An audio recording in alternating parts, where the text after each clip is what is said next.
Hello friends. आज का topic थोड़ा सा डिफरेंट है। आज का टॉपिक इस्लाम के ऊपर है। इस्लाम का history, not history, the beginning of Islam, की कैसे शुरू हुआ इस्लाम, कहाँ से शुरू हुआ, आ, मोहम्मद ने कैसे उसको स्प्रेड किया, या क्या सोच था जब उन्होंने उसको स्प्रेड करना चाहा at the beginning of Islam. Christianity के साथ इस्लाम का क्या रिलेशनशिप है, क्यों ऐसा रिलेशनशिप है, क्यों वो फाइट करते रहते हैं मोस्टली दोनों। ज्यूस के साथ इस्लाम का क्या रिलेशनशिप है, क्यों अगेन दोनों बहुत एंटी है। Juice they don't like Islam, Islam they hate ज्यू लाइक एनीथिंग, राइट। तो मैं पहले थोड़ा सा इनका बैकग्राउंड दे दूं। इनका नाम है ब्रिगेड गैब्रियल। तो ये लेबनीज अमेरिकन है, तो मतलब ये लेबनन में पैदा हुई होंगी। अभी बाद में शायद यूएस में मूव हो गए होंगे वहां से। पर सो बीइंग इन लेबनन, ये एक इस्लामिक कंट्री है, राइट। तो I think she knew Islam from core of her heart, कि उनको पता था कि इस्लाम कैसे, इस्लाम में क्या क्या होता है, क्या बताते हैं वो इस्लाम में, राइट। हम जो बताते रहते हैं वो तो हम बता रहे हैं। अब हमारे यहाँ पे लोग बोलते होंगे ना कि यार ये तो हिंदू है, ये तो बोलेगा ही खराब इस्लाम के बारे में। नहीं, ये लेडी है जो इस्लामिक कंट्री में बड़ी हुई होगी, लेबनन में जन्मी है, राइट। उसके बाद जब ये इस्लाम के इसको ज्यादा पता होगा इस्लाम के बारे में हमसे, ऑब्वियसली। तो ये क्रिटिक ऑफ इस्लाम है, मोस्टली ऑथर है, लेक्चरर है, एक्टिविस्ट है। ये आई थिंक एक she is a founder of act of for America, एक ग्रुप है जो इस्लामिक एक्सट्रीमिज्म के अगेंस्ट में वो वोकल होके बोलती है। हम्म, तो इनका एक लेक्चर है छोटा सा। मैं लेक्चर पर तो गो थ्रू करेंगे, और बीच बीच में मैं अपने कमेंट्स भी ऐड करता रहूँगा कि अच्छा आपको अगर लगे मेरे पॉइंट ऑफ व्यूज़ वैलिड है और या अच्छे हैं, आप चैनल को सब्सक्राइब कर सकते हैं। एटलीस्ट सब्सक्राइब ना करो, एटलीस्ट इसको शेयर करो अ, अपने अदर फ्रेंड्स के साथ। हो सके तो ऐसे लोगों के साथ शेयर करो कि जो अभी भी ये लिबरल माइंडसेट में अभी भी है। क्योंकि see my point of view is कि जो मोदी को फॉलो करते हैं, या जो मोदी को पसंद करते हैं, जो बीजेपी को पसंद करते हैं, जो हिंदू आइडियोलॉजी में जिन्होंने अपना ट्रस्ट रखा है, जैसे कि मैं, राइट। तो वो तो है ही, वो तो है।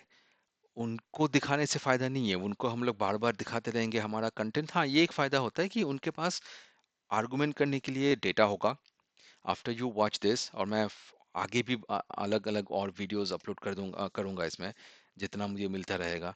नॉट जस्ट अबाउट इस्लाम, हमारे पास्ट के ऊपर भी, राइट। हिंदुइज्म के पास्ट के ऊपर भी, रामायण के ऊपर, महाभारत के ऊपर बहुत सारे मिथ है जो हमारे पीछे लगे हुए हैं। वो मिथ मेरे पे भी था वो, मेरे ऊपर भी वो क्वेश्चंस थे। मेरे अंदर भी वो क्वेश्चंस थे कि राम ने ऐसा क्यों किया, वैसा किया। तो मैं उनके ऊपर भी वीडियोस डालूंगा इन फ्यूचर में। अ, पर हो सके तो ऐसे लोगों के साथ शेयर करना चाहिए हमें जो हिंदू तो हैं, पर वो अभी भी, उनको वो समझ में नहीं आया कि हम डिप्राइव्ड कहाँ हुए, राइट। हमारा लॉस कहाँ हो रहा है इस पूरे लिबरल कंसेप्ट में, जो अ, लोग कॉमेडी करके लिब्रांडो बोलते हैं या वोक बोल देते हैं, कुछ भी बोल लो, right.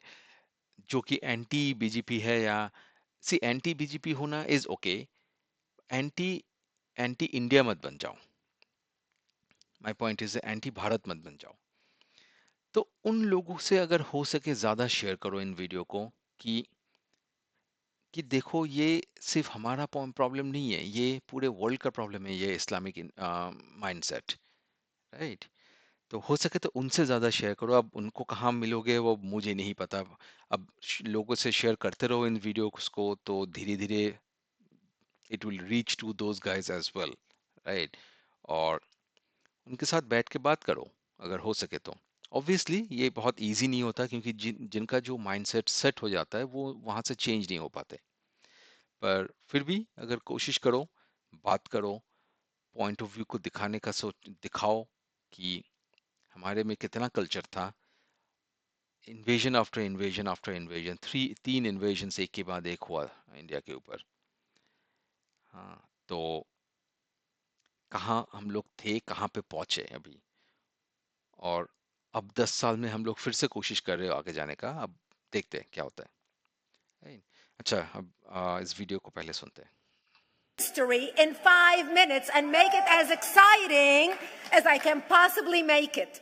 Because I hated history when I was a little girl. At this age, I appreciate history. And now I understand why they say those who don't learn from history are doomed to repeat it. In order okay, ये तो अपने American Lebanese language में बोली जा रही है, तो मैं थोड़ा सा ट्रांसलेट कर देते दूंगा बीच बीच में। तो ये है कि अ, बाकी तो समझ में आ ही गया होगा, बट एक लाइन उन्होंने ये बोला लास्ट में कि जो हिस्ट्री से नहीं सीखते वो वही गलतियां फिर से दोहराते हैं। ये तो सीधे सीधे हमें बोल रही है। ये हमने हिस्ट्री से अगर नहीं सीखा अपने हिस्ट्री से, तो हम लोग उसी गलती को फिर से दोहराएंगे। for you to understand why Western civilization is very different than the Islamic world, you need to understand the history of Islam. When Prophet Muhammad supposedly revealed his revelation from the angel Gabriel that he is supposed to be the last of the prophets in the early 600s. अच्छा, मैं बीच बीच में आता रहूंगा। तो शुरुआत के time में prophet Mohammad suddenly I think किसी डेजर्ट में चले गए थे। उसके बाद वापस आए, आके बोला कि मुझे अल्लाह ने बताया कि मैं ही हूँ लास्ट वन, इसके बाद कोई नहीं आएगा, भूल जाओ। उसके पहले जो आए हुए अब वो तो गए, वो पुराने हैं। मेरे बाद कोई नहीं आ रहा है, ये मुझे बताया। कोई प्रूफ नहीं है, कुछ नहीं है, बस उसने बस आके बोला कि देखो बॉस, मुझे अल्लाह ने बताया कि मैं हूँ लास्ट प्रॉफिट, मान लो मेरी बात। हम्म, नहीं मानोगे तो तुम एंटी हो जाओगे, बट एनीवेज। तो उनका पहले सडनली अजीब सा माइंडसेट है, मतलब पहले से ही मुझे थोड़ा सा अजीब ही लग रहा है इनका, कि रेवलेशन हुआ जैसे कि बुद्धा को भी एनलाइटमेंट मिला था, राइट? वो किसी को जाके बोलता नहीं था जाके कि देखो मुझे भगवान ने बोला है कि देखो तुम्हें एनलाइटमेंट दे रहा हूँ, अब तुम जाके सबको बोलोगे कि तुम्हें एनलाइटमेंट मिला है।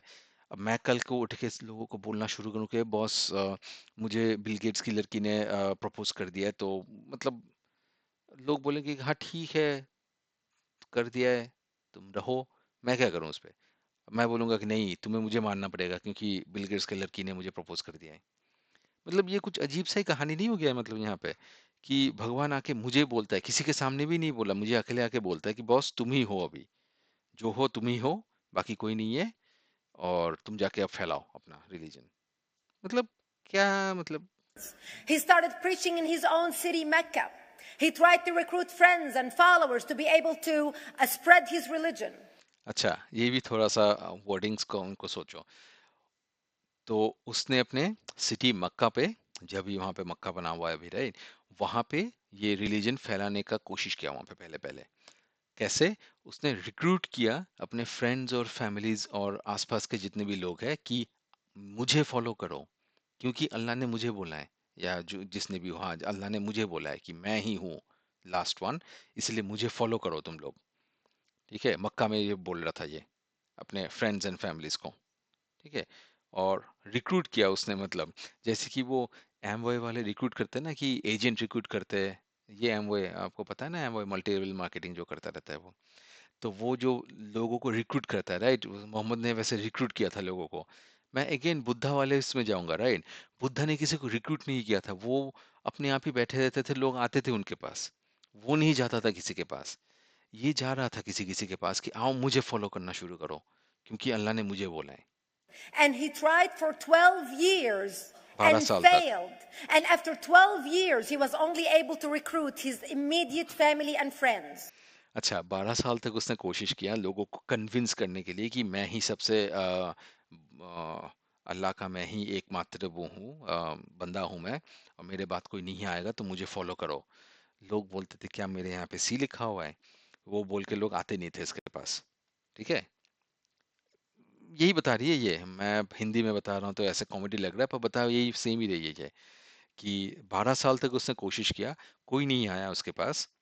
सिर्फ उसके एकदम करीबी जो लोग हैं, जो मतलब फंस गए कि यार अब क्या ही करे, वो आए बस उसके पास। ठीक है, आगे सुनते हैं।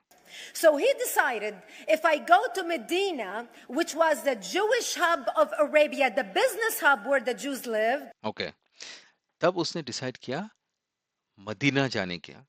मदीना इज, वो यही बोल रही है कि वहां पे ज्यू लोग रहते थे, ज्यूज, जो हम अभी इसराइल का वो बताते हैं ना, यहूदीज बोलते हैं हम लोग, ज्यू लोग रहते थे वहां पे।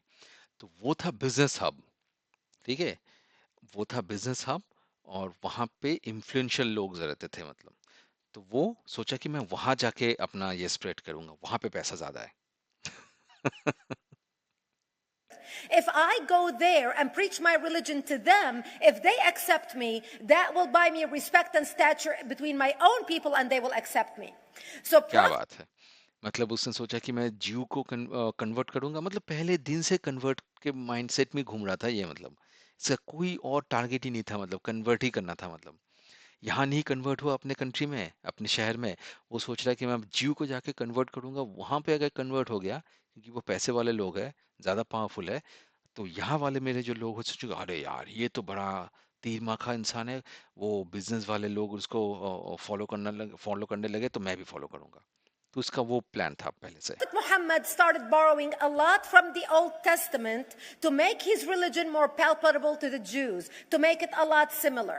This is अच्छा, why you see a lot of similarities between Judaism and Islam. For example, अच्छा, वो एग्जांपल देने से पहले तो ये है कि अ, तो ये वही बता रही है कि इसलिए उसने क्या किया कि ओल्ड टेस्टामेंट है जो बाइबल का ओल्ड टेस्टामेंट, वहां से उसने कॉपी करना शुरू किया, कॉपी कर करके चीजों को अपने यहाँ पे लिखना शुरू किया, क्योंकि देखो इसके पास कुछ था नहीं, ऑनेस्टली बताऊं इसके पास कुछ था नहीं, लिखा नहीं था, इसने बस बोला था कि मुझे फॉलो करो क्योंकि अल्लाह ने बताया कि मैं हूँ, राइट। इसके पास कोई प्लान नहीं था, मतलब राहुल गांधी के पास जैसा कोई प्लान नहीं है, मतलब करना क्या है मेरे मुझे, वैसा कुछ प्लान नहीं है इसको, बस राहुल गांधी को पता है कि इंडिया को बर्बाद करना है, उसको छोड़ के उसको कुछ पता नहीं है और प्लान नहीं है कुछ कि क्या ही करे, राइट। तो इसके पास भी कोई प्लान नहीं था या कोई डॉक्यूमेंट नहीं था कि जैसे कि बुद्धा ने कहा था कि ये करो तब जाके तुम्हें शांति मिलेगा अंदर से, या तुम्हें मुक्ति मिलेगा, मोक्ष मिलेगा, जो भी है, राइट। बुद्धा के पास एक प्लान था, क्योंकि उसने पता नहीं कितने सालों तक तपस्या किया, मेडिटेशन किया, तपस्या किया, उसको वो फील हुआ अंदर से, तब जाके वो उसने दूसरों को बताना शुरू किया। इसके पास कुछ नहीं था, वो गया रात में वापस आया 2 दिन के बाद आई थिंक, आके बोला कि मैं मुझे बताया गया है, बस अब मान लो मेरी बात, ठीक है। अब जब देखा कि अरे यार सिर्फ बताने से ना लोग कन्विंस नहीं हो रहे, राइट। अब अगर मुझे वो जीव को कन्विंस करना है कि मेरा रिलीजन मान लो तुम, राइट, तब मुझे ऐसा कुछ चाहिए, अब मेरे डॉक्यूमेंट, मेरे रिलीजन में कोई एक डॉक्यूमेंट जो जिससे कि लगे कि हाँ मेरे पास एक प्लान है, राइट, ये करोगे तो अच्छा बनेगा, ये करोगे तो अच्छा होगा। अच्छा, अब इतना तो दिमाग है नहीं मेरे पास कि मैं लिखूं एक नया डॉक्यूमेंट, तो मैं जीव का जो वो कॉपी है, ओल्ड टेस्टामेंट, वहां से कॉपी मार लेता हूँ, वहां से बड़े सारे फीचर्स को यहाँ पे डाल दिया, इसलिए सारे नाम सेम है, अब वही बताएगी अभी ये। Jews don't eat pigs, Muslims don't eat pigs. Jews pray few times a day, Muslims pray few times a day. Jews fast on Yom Kippur, Muslims fast on Ramadan. And अच्छा, और भी मुस्लिम यहाँ पे जो वो टोपी पहनते हैं ना छोटा सा, एग्जैक्ट सेम टोपी जू लोग भी पहनते हैं वो। उनके कस्टम्स भी बहुत एग्जैक्टली सेम है मुस्लिम्स की तरह बहुत जगह पे। इंटर कम्युनिटी मैरिज होना, अपने फैमिली के अंदर मैरिज हो जाना, ये सब भी मैच करता है उनके साथ। नाम मैच करते बहुत सारे, अब्राहम बोलते हैं यहाँ पे एक साइड में, जीव ओल्ड टेस्टामेंट में यहाँ पे इब्राहिम बोलते हैं उनको। तो अब समझ में आ रहा है ना कि कहाँ से ये सेम हुआ, क्यों सेम हुआ, मतलब सब कुछ ही कॉपी पेस्टेड है इसका। this is why you started seeing a lot of good writing in the beginning of the Quran when Prophet Muhammad was saying all the good things about the people of the book. He took his message and went to Medina trying to recruit the Jews, talking about the people of the book, talking about how similar the two religions are. When they refused to accept him and follow him as the last of the prophet, that's when he turned against them and started killing them and started expelling them. That's when Islam went from a spiritual movement for the first 12 years of Islam into a political movement cloaked in religion after the year of the Hijrah, after Muhammad went to Medina and the Jews did not accept him. He became a military warrior and declared तो वही बता रही है कि जब juice ने उनको मारने से मना कर दिया कि यार ये क्या फालतू चुतिया पाया ये, हम नहीं मानते इसको, अ, मतलब क्या टोपी पहनाने की कोशिश कर रहे हो, हमारा यहाँ पे एक ऑलरेडी एक रिलीजन है जो कि चल फिर रहा है अच्छे से, तुम अपना एक रिलीजन हमारे ऊपर थोपने की कोशिश कर रहे हो, राइट? तब वो बंदा वायलेंट हो गया, वो ये वही बता रही है, तब वो बंदा क्या करने लगा, उनको मारने लगा। He started hating them. मतलब आप सोचोगे ना, अगर मोहम्मद के बारे में इनके पॉइंट ऑफ व्यू से आप सोचोगे तो उसके अंदर कभी वो अच्छाई वाला कुछ आया ही नहीं। मतलब अगर आप फिर से आप महावीर को पकड़ोगे या बुद्ध को देखोगे, राइट, या आदि शंकराचार्य को देखोगे, या आप पुराने ऋषियों को में पहुंच जाओ, या जीसस तक पहुंच जाओ, राइट? जीसस को लोगों ने मारा था, उन्होंने कहा था कि नहीं अब ठीक है मुझे मार लो, राइट? फिर भी he was not angry against those people कि जो उनको मार रहे थे, जो उनको क्रूसिफाई कर रहे थे, राइट? वो उनके ऊपर गुस्सा नहीं हो रहे थे Jesus. Same with this guys, right? Buddha, मारो या कुछ गाली दो, कितने लोगों ने आके उनको मतलब बहुत कुछ कहा उनको आके, राइट? राम को ले लो, गुरु नानक जी को ले लो, किसी को भी पकड़ के ले लो जो कि स्पिरिचुअल लीडर है कोर से, मतलब वही एकदम जीसस से लेके राम तक पहुंच जाओ, कृष्णा तक पहुंच जाओ, बुद्धा तक पहुंच जाओ, किसी को भी ले लो, राइट? तो किसी में भी वो नहीं था कि अगर तुम मुझे नहीं मानोगे तो मुझ में गुस्सा आएगा तुम्हारे अगेंस्ट में। क्यों गुस्सा क्यों नहीं आएगा? क्योंकि वो एनलाइटेंड बीइंग है, राइट? वो इसीलिए तो एनलाइटेंड बीइंग है। अगर गुस्सा तो मुझे आता होगा, मैं एक नॉर्मल इंसान हूँ, मैं एनलाइटेंड बीइंग नहीं हूँ, तो गुस्सा मुझे आएगा, उनको नहीं आएगा गुस्सा। तो अगर ये मोहम्मद एक्चुअली में एनलाइटेंड बीइंग होता तो उसको गुस्सा नहीं आता, पर उसने जब ज्यूज ने उनका ये रिलीजन एक्सेप्ट नहीं किया, he got offended, he started prosecuting them, he started killing them. And again Jews शायद वो बिजनेस कम्युनिटी के लोग होंगे वहाँ पे, इतना वो उन्होंने मिलिट्राइजेशन किया नहीं होगा, तो वो बहुत बैकफुट में आ गए होंगे उसमें, क्योंकि ये लोग तो वैसे ही थोड़े से वो होते हैं, वायलेंट होते हैं, right?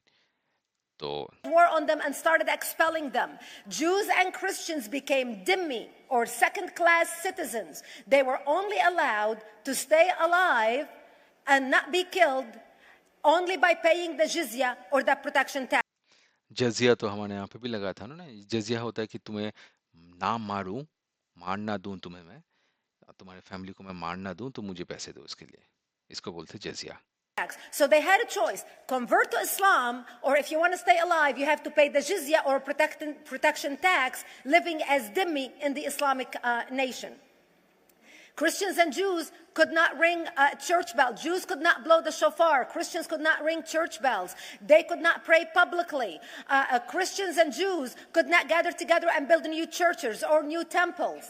And the way they paid the jizya or the protection tax was in a monthly ceremony where they would get together downtown and the Jew would kneel on his knee and hand his goods to the mullah, who would take the goods as the price for buying the protection. And in many areas, Jews and Christians were given necklaces to wear as a receipt that they paid their jizya or their protection tax. Jews considered najis under Islam. Najis is bodily fluid. Najis is garbage. Najis is dogs. Najis is dirty. So Christians and Jews were treated as second-class citizens. Islam continued to grow. As Islam grew, more people became dhimmi or second-class citizens. Jews and Christians were given identifiable clothing. The yellow star, which was given to the Jews that most people think is a German invention. It was actually an Islamic. अच्छा, तो वो अम, वही बोल रही कि ये तो second class citizen की तरह थे वो, राइट? क्रिश्चियंस और ज्यूज, और उनको वो जब वो पे करते थे उनका जजिया जजिया जो पे करते थे वो, उसके बाद उनको एक यहाँ पे माला दिया जाता था कि उसमें उसमें था कि अच्छा इसने पे किया हुआ तो इसको मारो मत, अदरवाइज उसका मतलब जीना ही बहुत मुश्किल हो जाता है उस जगह पे, ठीक है?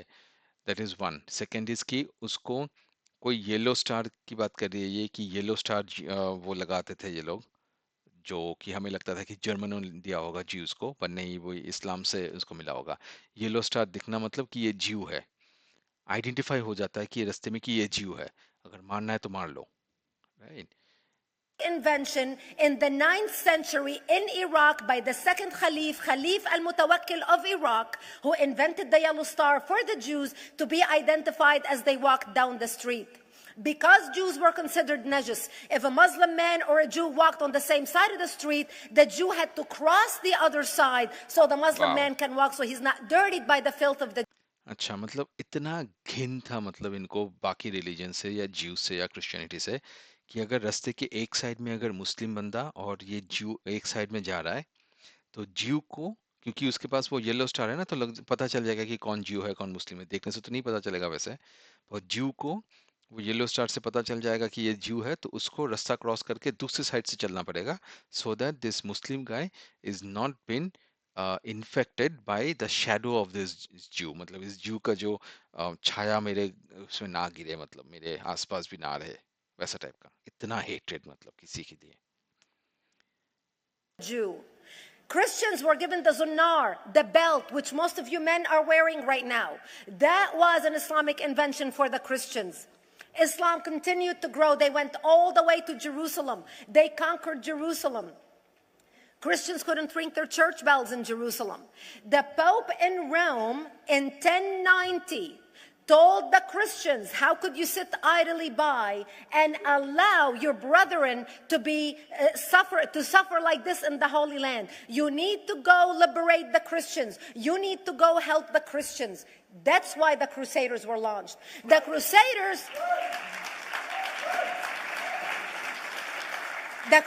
were not launched because they just felt like waking up in the morning and going and converting a bunch of Muslims or beheading them. The Crusaders were launched to liberate Jerusalem.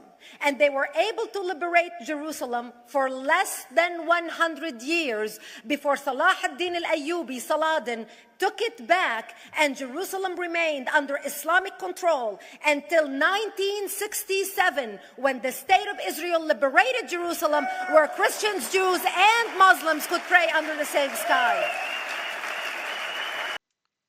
तो वही history, मतलब Israel का history भी बता रही है यहाँ पे कि क्रूसेडर्स निकला था पोप के ऑर्डर पे। क्रूसेडर्स ये थे कि जो इस्लामिस्ट को वो लैंड को इस्लाम से मतलब छुड़ाने के लिए वो क्रूसेडर्स निकले थे। वो आई थिंक 3-4 बार निकले होंगे क्रूसेडर्स। तो आई थिंक 100 ईयर्स तक ही उन्होंने उसको जेरूसलम को प्रोटेक्ट कर पाए वो क्रूसेडर्स। उसके बाद फिर से सलादिन कोई होगा, सलादिन एक बड़ा फेमस सा वो है इनका शायद, वो आके फिर से इन्वेट कर लिया था अंटिल 1967 या जो भी बताया उन्होंने, जब ये इजराइल बना उस जगह पे।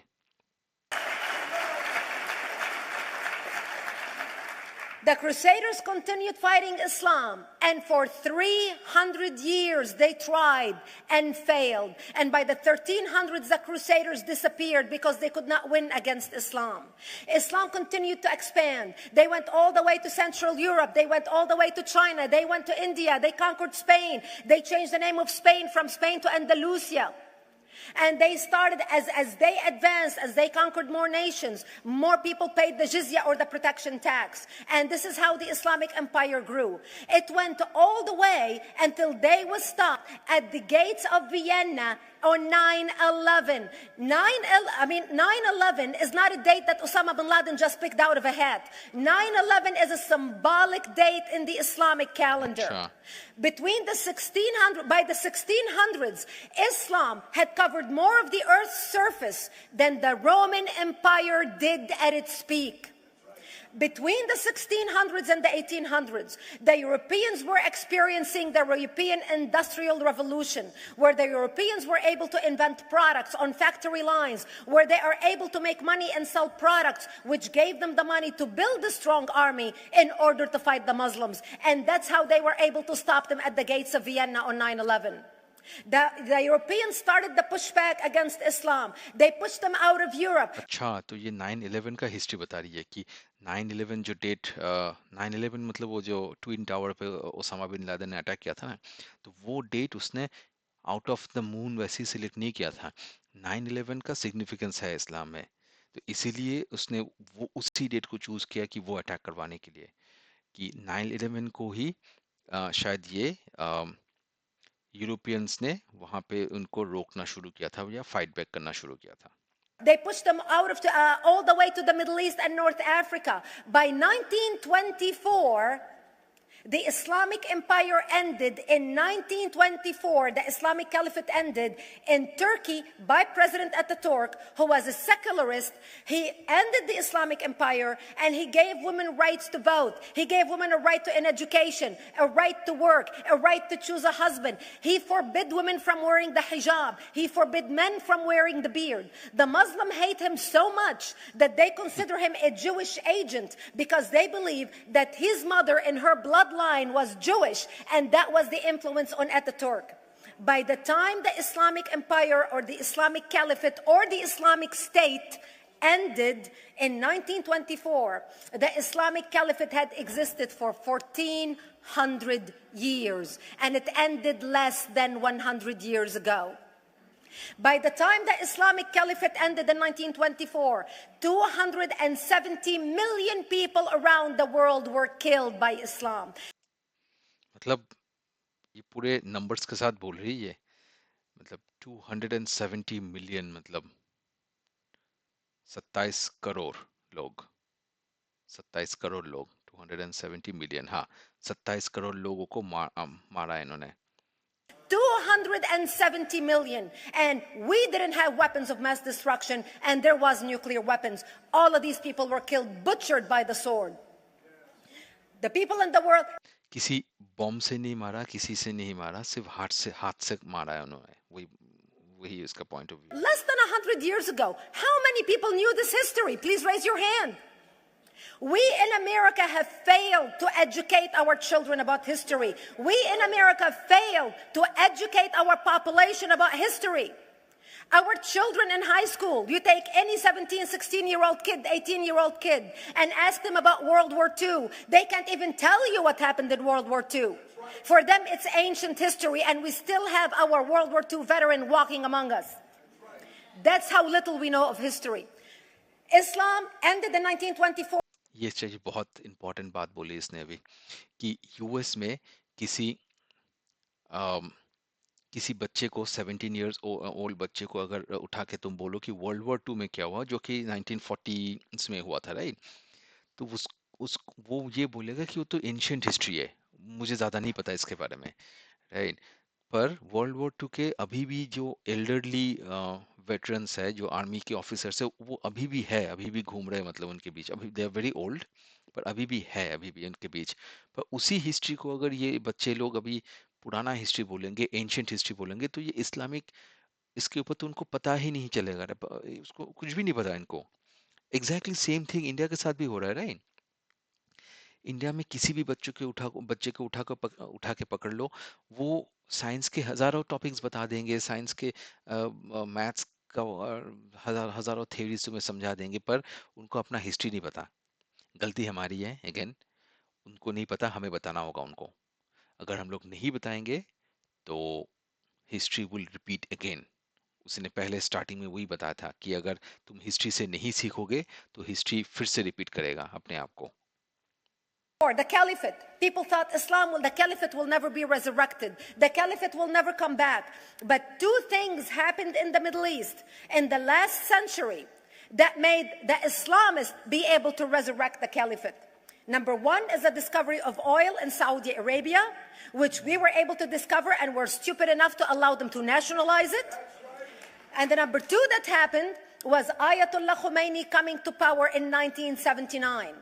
That gave the Islamists the money and also the spiritual covering in order to explode on the world stage. And people say, oh, well, the Wahhabis exported their Wahhabi radical religion.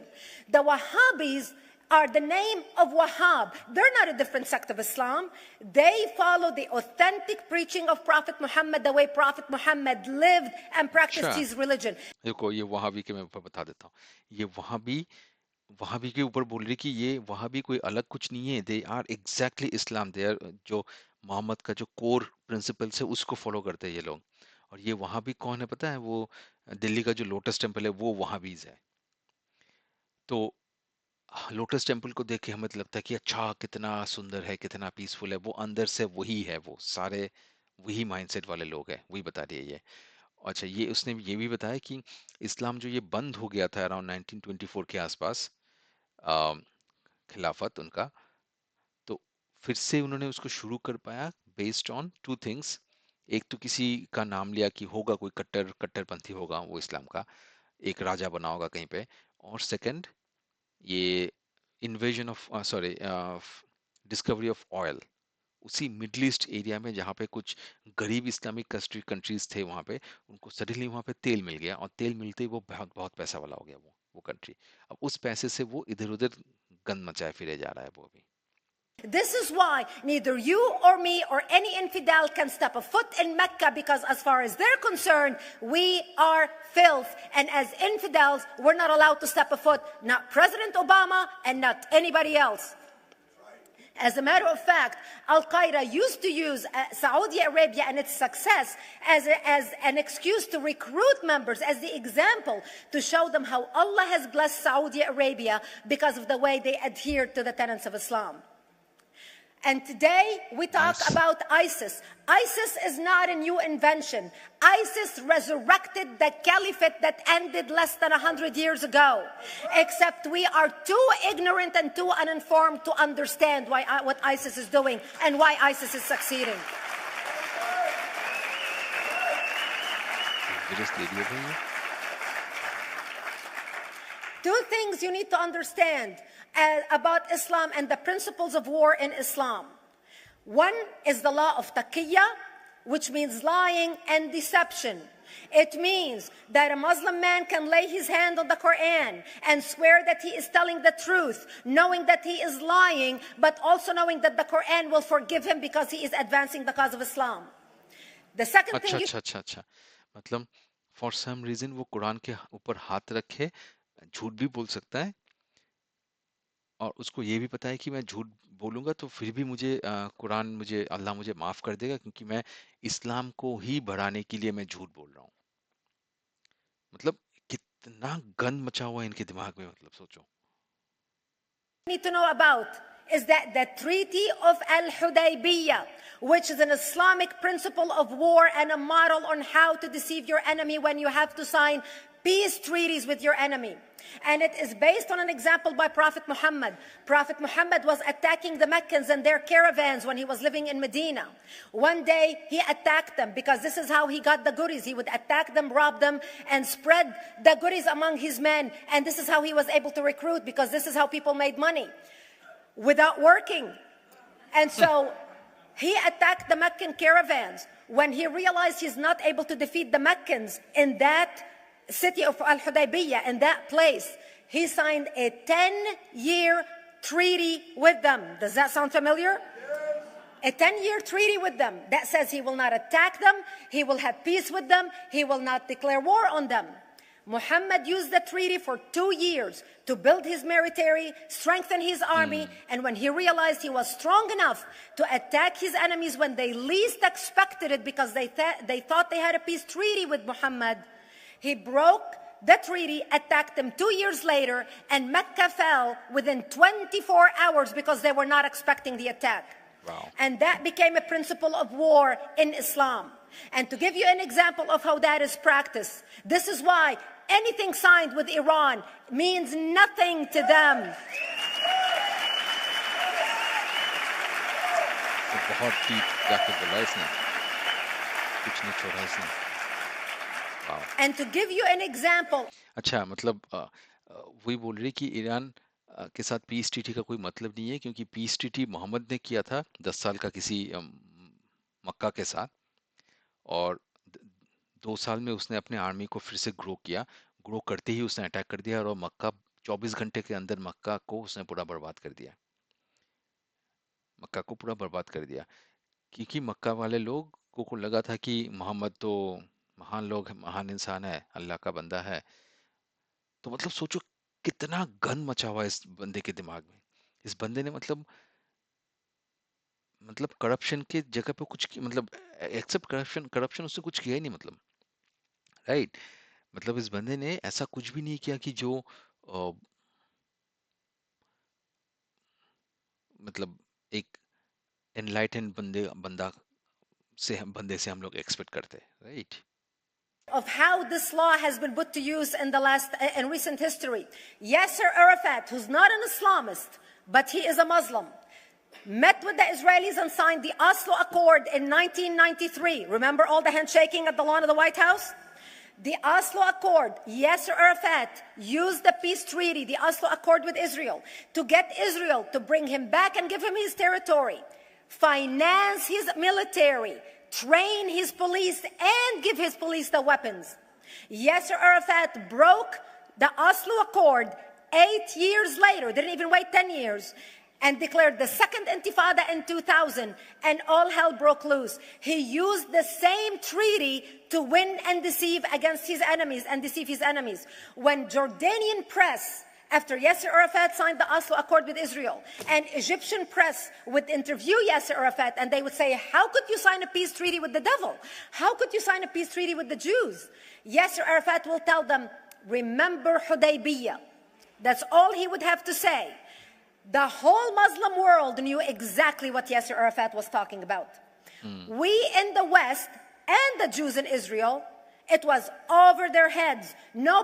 मतलब समझ रहे हो क्या कौन से contest में बोल रही है कि यासर अराफात एक वो बंदा था ना वो एक ऐसे टोपी पहन के ब्लैक एंड व्हाइट एक वो पहन के घूमता था वो उसने शायद इजराइल के साथ कोई पीस ट्रीटी किया था और जब जॉर्डन के प्रेस ने उससे पूछा कि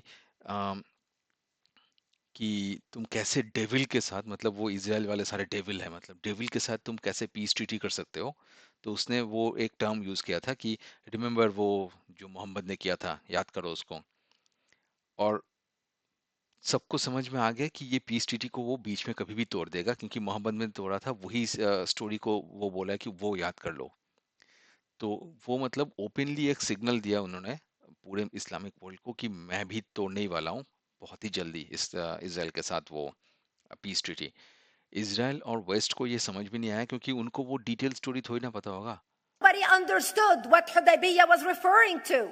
वही And this हदाबिया is the type of deception that we are dealing with. So when Iran signs a peace treaty with the United States for 10 years, they are using us as useful idiots, as gullible, ignorant people who are signing a peace treaty with the devil and अच्छा पर उसने इसने बहुत ही detail पे बहुत dates के साथ बहुत नंबर्स के साथ उसने इस्लाम को एक्सपोज किया है इसमें मुझे लगता है आ, देखना इस वीडियो को सो दैट एटलीस्ट आपको पता रहे कि आप किसके साथ डील कर रहे हो राइट अब बहुत लोग बोलेंगे कि ये तो हेट फैलाने के लिए है पर नहीं है ये हेट फैलाने के लिए मैं इसलिए बोल रहा हूँ नहीं है ये हेट फैलाने के लिए क्योंकि एक अगर अच्छा मुस्लिम है तो उसको ये सब करना पड़ेगा लोगों को डिसीव करके लोगों को मार के ही वो अच्छा मुस्लिम बन पाएगा वो तो ये एक कोड प्रॉब्लम है अगर अच्छा बुद्धिस्ट किसी को बनना है तो वो बुद्धा का फॉलो करेगा राइट बुद्धा को फॉलो करके वो भी ध्यान करेगा वो भी अपने एनलाइटेंड होने का होने के पाथ में जाएगा वो अगर कोई जैन महावीर को फॉलो करते हैं तो वो उनकी जैसे बनने की कोशिश करेगा ठीक है अगर कोई राम को फॉलो करते हैं हम लोग तो राम की तरह बनने की कोशिश करेंगे हम अगर कोई भी भगवान ले लो कोई भी उसको ले लो एनलाइटेंड बीइंग को ले लो अगर जीसस को हम लोग फॉलो करते हैं तो हम लोग जीसस की तरह बनने की कोशिश करेंगे कि देखो उसने दूसरों के लिए अपने अपने ऊपर पेन ले लिया तो हम भी वैसा बनने की कोशिश करेंगे राइट अगर कोई मोहम्मद को फॉलो करता है तो वो भी मोहम्मद की तरह बनने की कोशिश करे देखो उसने 10 साल का ट्रीटी बना के 2 साल में उनको सबको मार दिया था लोगों को राइट तो प्रॉब्लम वहीं पर ही है ये प्रॉब्लम कभी जा नहीं सकता उनके अंदर से एक जनरेशन में तो जा ही नहीं सकता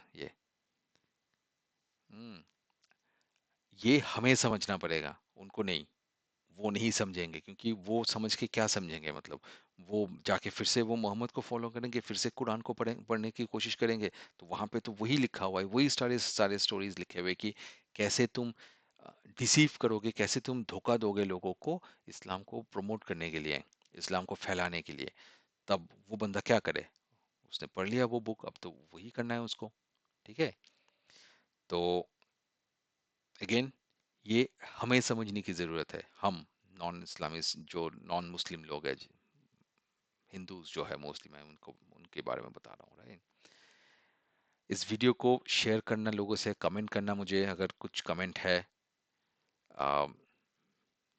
अगर किसी टॉपिक पे वो करना है, मुझे और वीडियोस बनाना है किसी इस पे मुझे बताना, तो मैं थोड़ा और रिसर्च करके आऊँगा आऊँगा किसी और वीडियो लेके, कोई और वीडियो लेके। ठीक है, मैं इसको अभी बंद करता हूँ। वंदे मातरम।